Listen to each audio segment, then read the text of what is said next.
আসসালামু আলাইকুম ওয়া রাহমাতুল্লাহি ওয়া বারাকাতুহু। ভালো আছেন আপনারা সবাই?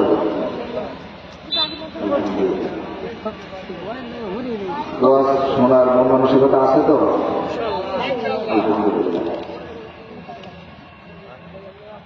ইন্নাল হামদালিল্লাহ আলহামদুলিল্লাহিল্লাযী জাআলা আশ-শামসা ওয়াল কামারা বিহিসবান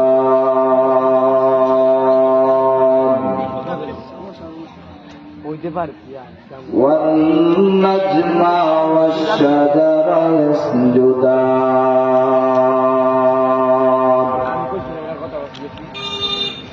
ওয়া ফাদ্দালা জামানান আলা জামান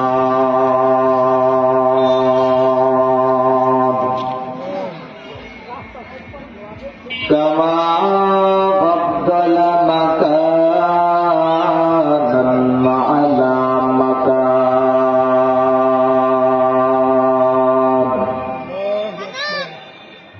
ওয়া ইনসানান আলা إنسان ونشهد أن لا إله إلا الله وحده لا شريك له لا ضد له ولا ند له ولا مثل له ولا مثال له ونشهد أن سيدنا وسندنا وحبيبنا وحبيب ربنا وطبيبنا وطبيب قلوبنا ومولانا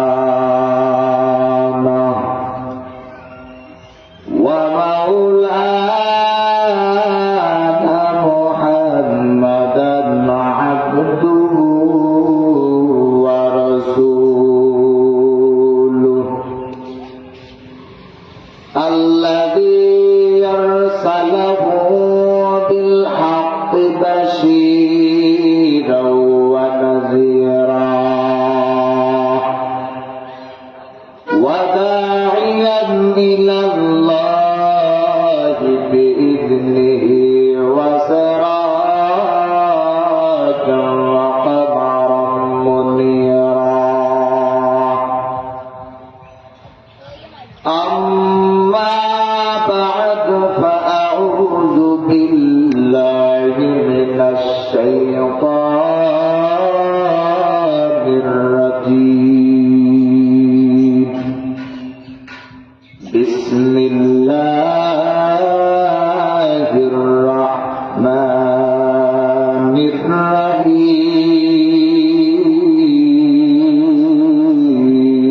الرحيم يا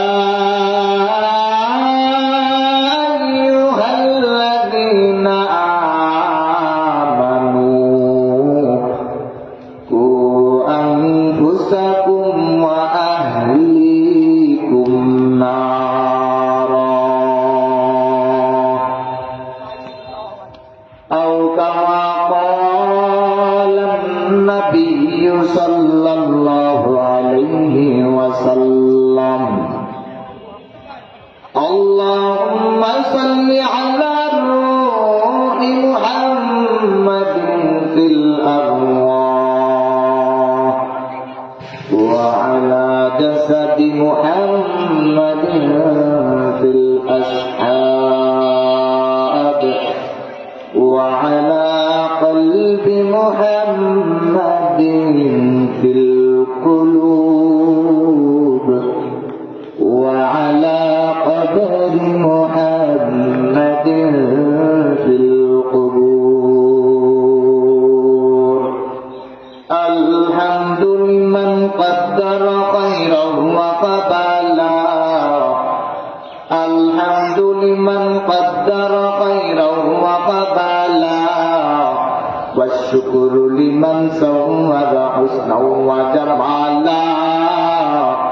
والشكر لمن صور حسنا وجمالا فرد صمد عن صفة الخلق بريء رب أزلي خلق الخلق كمالا رب أزلي خلق الخلق كمالا لا ضد ولا ند ولا حد لمولى لا ضد ولا ند ولا حد لمولى الآن كما كان ولم يلق زوالا الآن كما كان ولم يلق زوالا قالوا سبحانك لا علم لنا إلا ما علمتنا إنك أنت العليم الحكيم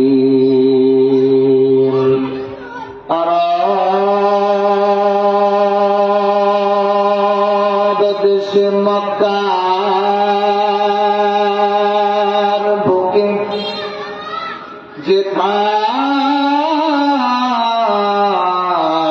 মা বেনার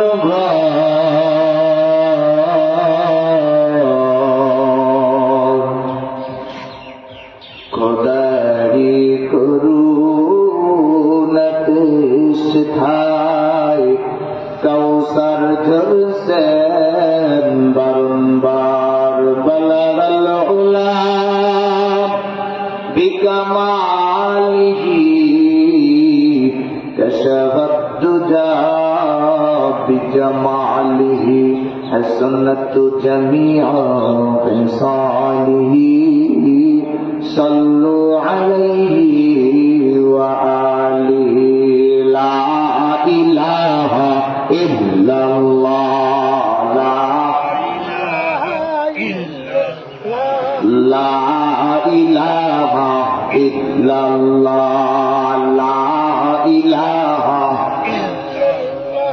بينا مدروجا سيرونا بابا مركز مت بويلونا نبير سنت سيرونا بيدد بلد مينونا لا إله إلا الله لا إله لا إله إلا الله لا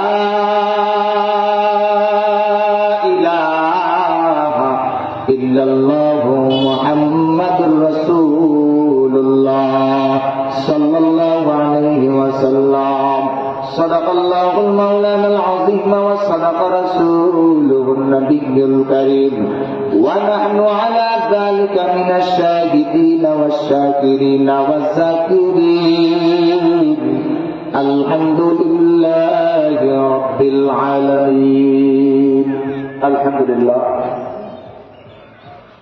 দক্ষিণ বনগ্রাম মদিনা জামে মসজিদের উদ্যোগে বার্ষিক ওয়াজ মাহফিলের প্রধান অতিথি বিশেষ অতিথি দূর দূরান্ত থেকে আগত আল্লাহ পাকের আশিকিন জাকিরিন শাকিরিন মুহিবিন আওয়াম মহান আল্লাহ সুবহানাহু ওয়া তাআলা দরবারে অসংখ্য অগণিত শুকরিয়া যে মহান রব্বুল আলামিন আপনাকে আমাকে এই ফিতনা ফাসাদের জামানা থেকে যাচাই বাছাই করিয়া রহমতি বরকতি স্থান দুনিয়ার মাঝে সর্বোত্তম জায়গা মজলিসে আল্লাহ সুবহানাহু ওয়া তাআলা আপনাকে আমাকে আশা বসার জন্য তৌফিক দান করেছেন। এই জন্য আমরা সকলে দিল থেকে শুকরিয়া আদায় করি, সকলে জবান খুলে পড়ি আলহামদুলিল্লাহ।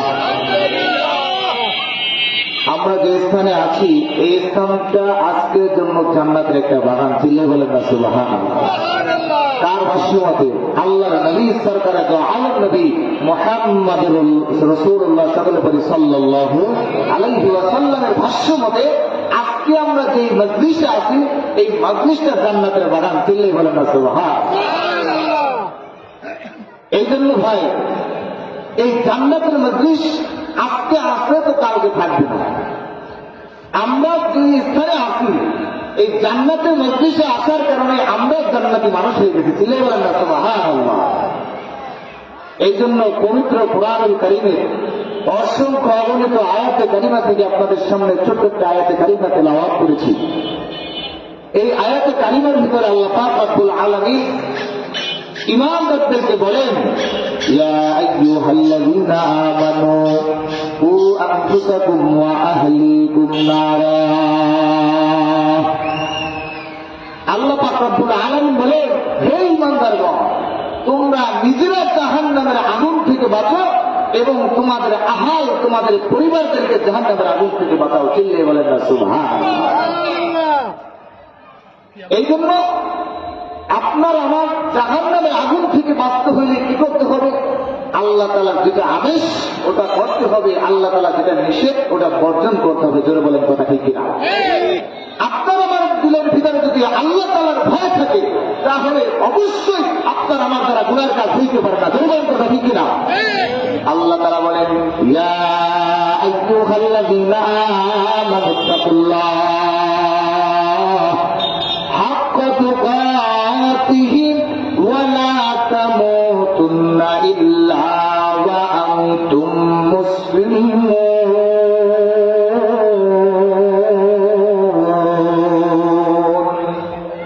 আল্লাহ পাক রব্বুল আলামিন পবিত্র কোরআনুল কারীমে ঈমানদারদেরকে বলেন, হে ঈমানদারগণ, ইত্তাকুল্লাহ, তোমরা আমি আল্লাহ তাআলাকে ভয় করো। চিল্লায়ে বলেন না সুবহানাল্লাহ। আল্লাহ তাআলাকে ভয় করার কথা বলেছেন। আল্লাহ পাক রব্বুল আলামিনকে যদি আপনি আমি ভয় করি, আপনার আমার দ্বারা গুনার কাজ হইতে পারেন না। আপনি আমি যদি আল্লাহ তাআলাকে ভয় করি, আপনার আমার দ্বারা যে কাজ আল্লাহ তাআলা অসন্তুষ্ট হয় ওই কাজ আপনার আমার দ্বারা কোশ্চিন কালো হইতে পারে না। ঠিক না বলেন? এই জন্য ভয় রাখতে হবে সবসময় আমার আল্লাহর ভয় যদি আপনার আমার দিলের ভিতরে থাকে, আপনি আমি রাতের অন্ধকারে শুধু মনে করে গুনার কাজে লিপ্ত হইতে পারি না, নিশার কাজে আমরা লিপ্ত হইতে পারি না। রে মুসলমান, আপনি আমি গুনার কাজে লিপ্ত হইতে পারি না। আপনার আমার দিলের ভিতরে যদি জাহান্নামের ভয় থাকে, আপনার আমার দ্বারা কোনোদিনও গুনাহ হইতে পারে না, কখনো গুনার কাজ মজা লাগবে না। আপনার আমার দিল সর্বক্ষণ সব সময় গুনার কাজটা মজা লাগবে। যদি আমরা জানতাম কনসার্টে গেলে সওয়াব হয়, তাহলে আমরা কনসার্টে বেশি মানুষ পাইতাম না। যদি আমরা জানতাম আমরা সুদ খাইলে সওয়াব হয়, তাহলে দেখবেন সুদের কাজটা এত মজা লাগতো না। আমাদের দিল, আমাদের অন্তর সব সময় গুনার কাজটা বেশি মজা লাগে। এই জন্য আমাদের দিলের উল্টা করতে হবে, কারণ এই দিল আমাদের মন চাইবে গুনার কাজ করতে। গুনার কাজ আপনার আমার দিলের ভিতরে বসাইতে খুব মজা লাগে মুসলমান। এই জন্য চিন্তা করতে হবে, আমি একটা গুনাহ করতেছি, এই গুনার খবর যদি দুনিয়ার কেউ না জানে, কিন্তু আমার গুনার খবর তো আমার আল্লাহ দেখতেছে। একটা রাত্রে আমরা গুনাহ করলাম, হতে পারে কিয়ামতের ময়দানে আমার আল্লাহ তাআলা যদি বলে, বান্দা আমি তোমাকে ওই রাত্রটা দিয়েছিলাম, বান্দা তুমি আরামের বিছানায় ঘুমাইবা, আমি তোমাকে রাত্রটা দিয়েছিলাম তুমি তাহাজ্জুদ নামাজ আদায় করবা, কিন্তু বান্দা তুমি সামান্য একটা সুযোগ মনে করিয়া ওই রাত্রটাকে তুমি গুনার কাজে লিপ্ত হইছ। একবার চিন্তা করে দেখো না রে ভাই, আল্লাহ যখন হিসাব চাবে কি জবাব দিবা? জাহান্নামের ভয় তো আমার আপনার নবী জাহান্নামের ভয়ে কান্না করছেন। সরকারে তো আলম নবী মুহাম্মদ রাসূলুল্লাহ সাল্লাল্লাহু আলাইহি ওয়াসাল্লাম খাস কামরায় হুজরা বানায় বসে কান্না করতেছে।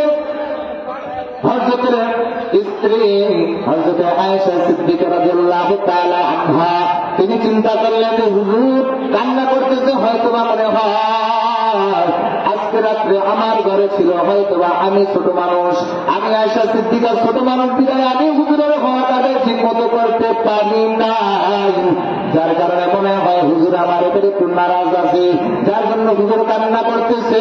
এবার হযরত আয়েশা সিদ্দিকা রাদিয়াল্লাহু তাআলা আনহা এবার পয়গম্বর আপনার আমার নবী দো জাহানের বাদশাহ মুহাম্মদ রাসূলুল্লাহ সাল্লাল্লাহু আলাইহি ওয়াসাল্লামের কামরায় গেলেন। যাওয়ার পরে এবার হুজুরকে ডাকতে বলে, হুজুর হয়তোবা আমার দ্বারা এরকম কোন ভুল হয়ে গেছে, আমি আপনার হক ঠিকমতো আদায় করতে পারি নাই, যার জন্য আপনি কান্না করতেছেন। আল্লাহর নবী সরকার দো আলম নবী মুহাম্মদ রাসূলুল্লাহ সাল্লাল্লাহু আলাইহি ওয়াসাল্লাম ডাক দিয়ে বলেন, আয়েশা আমি নবী তো তোমার জন্য কান্দি না, আমি নবী তো কান্দি আমার অন্তরের ভিতরে জাহান্নামের ভয়। আমার অন্তরের ভিতরে আল্লাহ তাআলার ভয়। যেই দিন থেকে আমি শুনেছি জাহান্নামটা বড় ভয়ানক, আমি যেই দিন থেকে শুনেছি জাহান্নামের আগুন মানুষের হাত জ্বালাবে না, পা জ্বালাবে না, সেই দিন থেকে শুনেছি আমি জাহান্নামের আগুন কলিজাটা জ্বালাইয়া সরকার করে দিবে। আমি নবী ওই দিন থেকে জাহান্নামের জন্য শুধু কান্দি। ও আয়েশা তুমি জানোনি হাসরের ময়দানটা হবে, তুমি যেই জমিনে আছো এই জমিনটা হবে হাসরের ময়দান। ও আয়েশা তুমি জানোনি সিরিয়ার স্থান বা আরাফার স্থান হবে আল্লাহ তাআলার কুরসি, আল্লাহ তাআলার রাজত্ব, আল্লাহ পাক রব্বুল আলামিনের স্থানে বসে যে হাসরের ময়দানটা আপন মা তোমাকে আমাকে চিনতে না, যে হাসরের মাঠে আপন সন্তান তোমাকে আমাকে পরিচয় দিবে না, যে হাসরের ময়দানে এত আদরের স্ত্রী আপনাকে আমাকে পরিচয় দিবে না, এই হাসরের ময়দানটা বড় ভয়ানক হবে। মাথার বিগত করে সূর্যের তাপ ওই কঠিন ময়দানে আয়েশা উলঙ্গ অবস্থায় সমস্ত মানুষগুলো উঠবে আল্লাহ তাআলার দরবারে, হাসরের ময়দানে আল্লাহ তাআলার সামনে দাঁড়াইবে। আয়েশা সমস্ত মানুষগুলো উলঙ্গ থাকবে। তখন আয়েশা সিদ্দিকা রাদিয়াল্লাহু তাআলা আনহা বলেন, হ্যাঁ নবী আমি আয়েশাকে উলঙ্গ অবস্থায় উঠবো। বলবো, হ্যাঁ আয়েশা তুমি উলঙ্গ অবস্থায় উঠবা। বললেন যে আল্লাহর নবী আমি আয়েশা কিভাবে কত হাজার হাজার কোটি কোটি মানুষের সামনে উলঙ্গ অবস্থায় দাঁড়াইব? আল্লাহর নবী সরকার দো আলম নবী বলেন, আয়েশা রে তুমি শোনো, ওই হাসরের ময়দানটা তো ভয়ানক হবে, 50,000 বছর পর্যন্ত দাঁড়ায় থাকা লাগবে। ওই হাসরের ময়দানটা এত ভয়ানক হবে, এদিকে জাহান্নাম, এদিকে ক্ষুধার্ত জাহান্নামের হুঙ্কার, লিমানিল মুলকুল ইয়াউম, এদিকে জাহান্নামের হুঙ্কার। ও গুনাহগাররা কই না ফরমানেরা কই, এদিকে আল্লাহ তাআলা, এদিকে আল্লাহ পাক রব্বুল আলামিনের কঠিন রূপের হুঙ্কার। আল্লাহ তাআলা বলবেন, লিমানিল মুলকুল ইয়াউম লিল্লাহি ওয়াহিদুল কাহ্হার। আয়ে বান্দা আজকের দিনের রাজত্ব কার? ক্ষুধার্ত জাহান্নাম 70,000 ফেরেশতা 70,000 লাগাম লাগাইয়া ক্ষুধার্ত জাহান্নামকে ধরে রাখতে পারবে না। জাহান্নাম এদিকে ঘাউমাউ করতে থাকবে।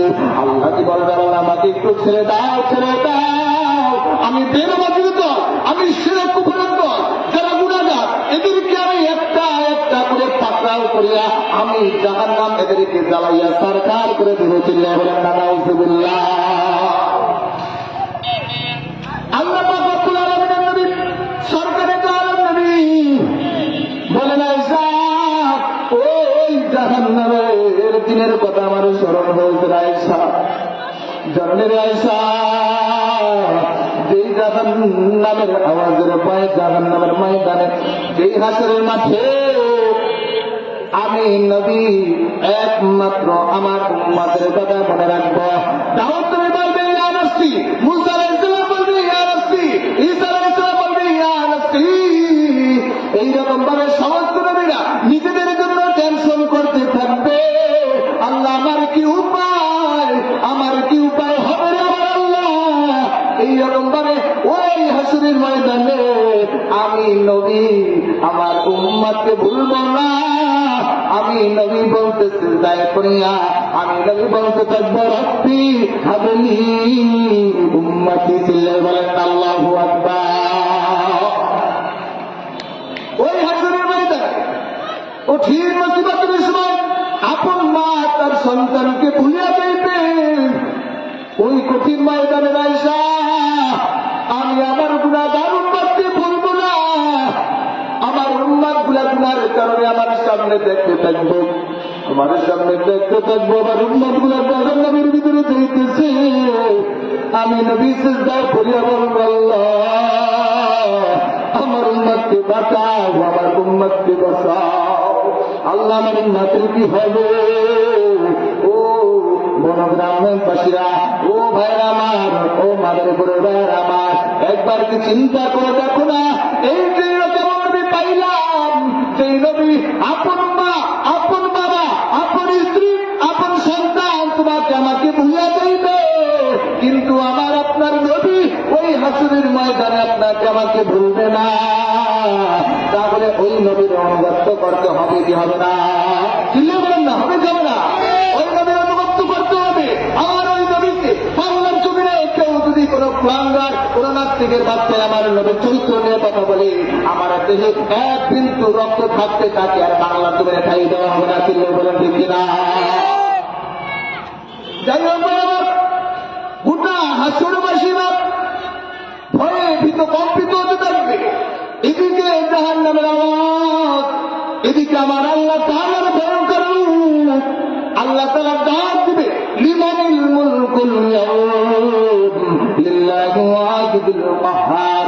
আমার আল্লাহ তাআলা ডাক দিবে, এ দুনিয়ার রাজা বাদশারা, ক্ষমতার বাহাদুরি কয়েকদিন দেখাইছিলা, দুনিয়াতে তোমাকে অল্প আমি হায়াত দিয়েছিলাম, এই হায়াতে তুমি দুনিয়ার দাপট পাইয়া, দুনিয়ার ক্ষমতা পাইয়া তুমি কতই না গুনার কাজ করেছো। তুমি কি ভুলে গেছো মালিকি ইয়াউমিদ্দিন? আমি আল্লাহ তাআলা কিন্তু বিচারের দিনের মালিক। আমার আল্লাহ তাআলার সামনে দণ্ডায়মান হইতে হবে হাসরের ময়দানে। এদিকে আল্লাহ নবী সরকারে দো আলম নবী সিজদায় যখন পড়িয়া যাইবে, তখন দেখতে থাকবে জাহান্নাম বড় ক্ষুধার্ত অবস্থায় ডাক দিতে থাকবে, হুঙ্কার দিতে থাকবে। 70,000 ফেরেশতারা 70,000 লাগাম লাগাইয়াও জাহান্নামকে ধরে রাখতে পারবে না। ভাইয়েরা আমার, ওই জাহান্নাম যখন হাউমাউ করতে থাকবে গুনাহগারদের জন্য, আমার আল্লাহ পাক রব্বুল আলামিন ফেরেশতাদেরকে ডাক দিয়ে বলবে, ফেরেশতারা কোথায় তোমরা আছো? আমার হাবিব, আমার বন্ধুকে আমি আল্লাহ পাক রব্বুল আলামিন দুনিয়াতে কত কষ্ট করেছে।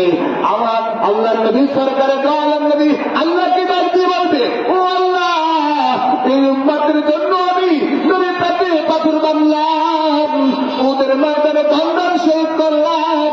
আল্লাহ গো, আমার একটা উম্মতকে রেখেও আমি নবী জান্নাতে যাইতে পারবো না। আমার আল্লাহ পাক রব্বুল আলামিন ফেরেশতাকে ডাক দিয়ে বলবে, ফেরেশতারা তোমাদেরকে পানি দিলাম, একটা পেয়ালাতে পানি দেওয়া হইবে, এই পানি নিয়ে তোমরা জাহান্নামের দিকে নিক্ষেপ করো। যখন ফেরেশতারা এসে পানিকে জাহান্নামের দিকে নিক্ষেপ করবে, নিক্ষেপ করার সাথে সাথে 70,000 ফেরেশতারা 70,000 লাগাম লাগাইয়া যে জাহান্নামকে টেনে ধরতে পারলো না, টেনে রাখতে পারলো না, ওই জাহান্নাম একটা দৌড়ে দিয়ে দিলে চলে যাবে। চিল্লায়ে বলেন না সুবহানাল্লাহ। আলহামদুলিল্লাহ কদ্দারা খায়রাও ওয়া কাতালা, আলহামদুলিল্লাহ কদ্দারা খায়রাও ওয়া কাতালা, والشكر لمن صور حسنا وجمالا، والشكر لمن صور حسنا وجمالا، لا ضد ولا ند ولا غند المولى، لا ضد ولا ند ولا غند المولى، الآن كما كان ولم يلق زوالا، الآن كما كان ولم يلق زوالا। এই জন্য ভাই, জাহান্নামের ভয় আমাদের ভিতরে পয়দা করতে হবে। জাহান্নামের ভয় যদি আপনার আমার অন্তরের ভিতরে থাকে, আল্লাহ তাআলার ভয় যদি আপনার আমার অন্তরের ভিতরে থাকে, তাহলে আপনার আমার দ্বারা গুনার কাজ হইতে পারে না। কেন বলেন কথা ঠিক না? যখন একটা গুনার কাজ করতে যাব, যখন নামাজ ছেড়ে দিতে মন চাবে, তখন যদি একটা তার চিন্তা করি, হইতে পারে আল্লাহ তাআলা তো ওয়াদা, কুল্লু নাফসিন যায়িকাতুল মাউত, প্রত্যেকটা প্রাণীর মৃত্যু স্বাদ আস্বাদন করতে হবে। তার মৃত্যু কখন হবে আমার আল্লাহ ছাড়া আর কেউ জানে না। যদি বলেন ঠিক না? এই জন্য ভাই, কার মৃত্যু কখন হবে কেউ জানি না। হতে পারে আপনার আগে আপনার ছেলেটাও চলে যেতে পারে। এটা বাস্তব প্রমাণ আমরা দেখতেছি। কোরআনে ৬,৬৬৬টি আয়াত আছে। এই সব আয়াতকে যদি মানুষ অস্বীকার করে, কিন্তু একটা আয়াতকে কেউ আদব্য অস্বীকার করতে পারে নাই, আর পারবো না, কেউ বলেন কথা ঠিক না। সেই আয়াত হল কুল্লু নাফসিন যায়িকাতুল মাউত। প্রত্যেকটা প্রাণী মৃত্যু সাদা করবো। আপনি আমি মরণ থেকে যতই পালাইব, কিন্তু মরণ থেকে পালাইবার কোন রেহাই আপনি আমাদের কেউ নাই। কেউ বলতে পারবেন যে আপনি বাঁচতে পারবেন আর একদিন? বলতে পারবেন? 1 মিনিট, 1 সেকেন্ড? আমরা কেউ এই গ্যারান্টি দিতে পারবো না। তাহলে এই দুনিয়ার জন্য আমরা কি রেখে যাবো? হ্যাঁ, দুনিয়ার জন্য যদি আমরা দুনিয়াতে একজন নেককার সন্তান রেখে দিতে পারি, এটা আপনার আমার জন্য হতে পারে কিয়ামতের ময়দানে এটার উসিলা আল্লাহ মাফ করতে পারে। ধরে বলেন কথা ঠিক না? এই মসজিদ দেখছেন, মসজিদে একটা পিরাল উঠে দিচ্ছেন, মসজিদে কি জিনিসটা প্রয়োজন সেই জিনিসটা আপনি দিচ্ছেন, হতে পারে এটা আপনার জন্য সব জায়গায় দাবি হতে পারে। যতদিন পর্যন্ত এখানে মুসলিমেরা নামাজ আদায় করবে, ততদিন পর্যন্ত আপনি আমি কবরে চলে গেল, কবরে আপনার আমার সব ট্রান্সফার হইতেই থাকবে। বলেন না সুবহানাল্লাহ? এই জন্য ভাই, আমি গুনাহগার নাই, এদের নাই কালাম, আপনাদের সামনে কয়েকটি কথা বললাম। আমরা যদি এটা আমলের নিয়েতে শুনি, তাহলে হতে পারে আল্লাহ রাসূল সাল্লাল্লাহু আলাইহি সাল্লাম বলেন, আখলিস দীনাকা ইয়াকফিকাল আমালুল কলিল। তোমার নিয়তকে খাঁটি করো, অল্প আমল এটাই তোমার জন্য নাজাতের উসিলা হয়ে যাবে। চিল্লায়ে বলেন সুবহানাল্লাহ। ঈমানটাকে শক্ত করতে হবে, মজবুত করতে হবে। ঈমান যেরকম ছিল হযরত বিলাল হাবশী রাদিয়াল্লাহু তাআলা আনহু, ঈমান যেমন ছিল হযরত আবু বকর সিদ্দিক আকবর রাদিয়াল্লাহু তাআলা আনহু, ঈমান ছিল হযরত ওমর ফারুক রাদিয়াল্লাহু তাআলা আনহু। নবীজির দরবারে গেছেন কল্লা আনতে, কিন্তু উপহার হিসাবে কালেমার কল্লাটা দিয়ে আসলে চিল্লায়ে বলেন সুবহানাল্লাহ। এই জন্য আল্লাহ তখন তাকে হেদায়েত দিবে, এটা আমার আল্লাহ ছাড়া আর কেউ বলতে পারে না। জোরে বলেন কথা ঠিক না? এই জন্য ভাই, আপনার আমার দিলের ভিতরে যদি আল্লাহ তাআলার ভয় থাকে, আপনার আমার এই অন্তর নফসানি শয়তান কখন আপনাকে আমাকে ধোঁকা দিতে পারে না। জোরে বলেন কথা ঠিক না? যেই কথা বলতেছিলাম, আল্লাহ পাক রব্বুল আলামিনের নবী এবার হাশরের ময়দান যখন সিজদায় পড়ে দিই, সিজদায় পড়ে দেওয়ার পরে আল্লাহ পাক রব্বুল আলামিন এক পেয়ালা পানি হাতে দিয়া ফেরেশতাদেরকে বলবে, ফেরেশতারা যাও যাও যাও, এই পানিটাকে তুমি ক্ষুধার্ত জাহান্নামের দিকে নিক্ষেপ করো। ক্ষুধার্ত জাহান্নামের দিকে যখন পানিটা নিক্ষেপ করার সাথে সাথে জাহান্নাম, যেই জাহান্নামকে 70,000 ফেরেশতা 70,000 লাগাম লাগাইয়া তিনি ধরতে পারল না, ওই জাহান্নাম সাথে সাথে পিছনের দিকে দৌড়াইতে থাকবে।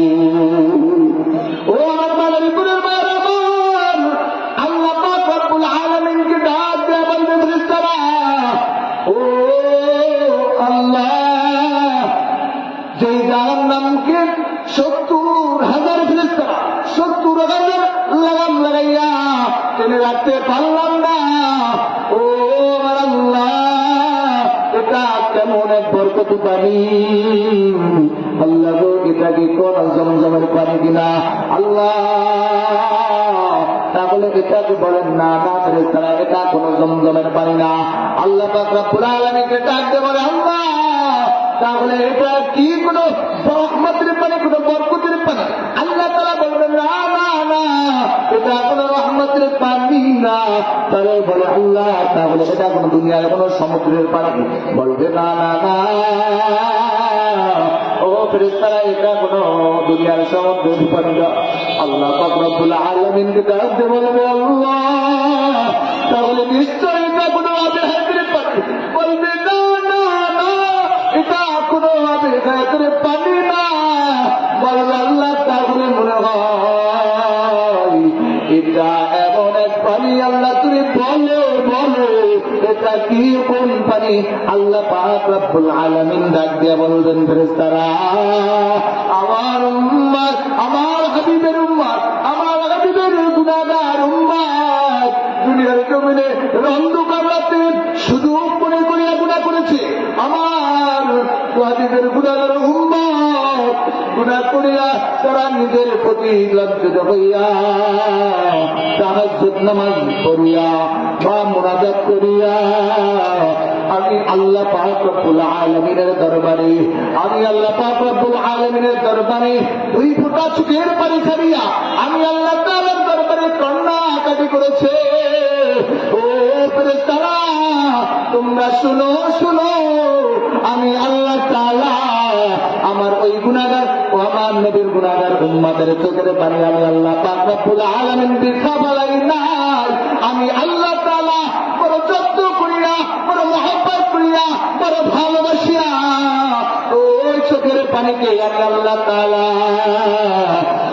আমি আল্লাহ তাআলা সংরক্ষণ করে রেখেছি। এটা হলো আমার হাবিবের আমার বন্ধুর গুনাহগার উম্মতের চোখের পানি। চিল্লাই বলেন না সুবহানাল্লাহ। ভাইরা আমার, দুনিয়াতে যারা বড় হয়েছে আর দুঃখী কোন ইতিহাস নাই যে তারা চোখের পানি ছাড়া বড় হয়েছে। অবশ্যই চোখের পানি আল্লাহ তাআলার কাছে বড় দাম। আল্লাহ পাক রব্বুল আলামিনের হাবিব সরকার দু আলম নবী যখন সিজদায় থাকবেন, সিজদারত অবস্থায় হাসরের ময়দানে মনে আছে তো, যখন সিজদা অবস্থায় থাকবে আল্লাহ পাক রব্বুল আলামিন ডাকতে বলবেন, ও আমার বন্ধু মাথা উঠান, আজকে আপনাকে আমি অনুমতি দিয়ে দিলাম, আপনি আপনার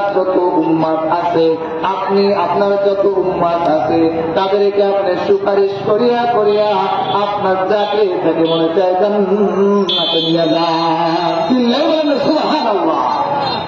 আল্লাহ নবী সরকারে দু আলম নবী মুহাম্মদুর রাসূলুল্লাহ সাল্লাল্লাহু আলাইহি ওয়াসাল্লাম এর উপরে যখন উম্মতদেরকে নিয়ে রওনা হইবে, রওনা হওয়ার পরে এবার যখন হাউজে কাউসারের কাছে যাইবে, হাউজে কাউসারের কাছে যাওয়ার পরে আল্লাহর নবী সরকারে দু আলম নবী মুহাম্মদুর রাসূলুল্লাহ সাল্লাল্লাহু আলাইহি ওয়াসাল্লাম নিজ হাতে হাউজে কাউসারের পানি তার উম্মতকে পান করাইবে। চিল্লাই বলেন না সুবহানাল্লাহ। এটা আমরা পানি হবে, যেই পানি একবার পান করাইয়া দিবে আমার নবী, পান করাই দেওয়ার সাথে সাথে আর কখনো বান্দার পানির পিপাসা লাগবে না। तकबीर में कलमा में नमाज़ों में यज़ा में, तकबीर में कलमा में नमाज़ों में यज़ा में, ऐ नाम इलाही जमिला नाम मोहम्मद, ऐ नाम इलाही जमिला नाम मोहम्मद।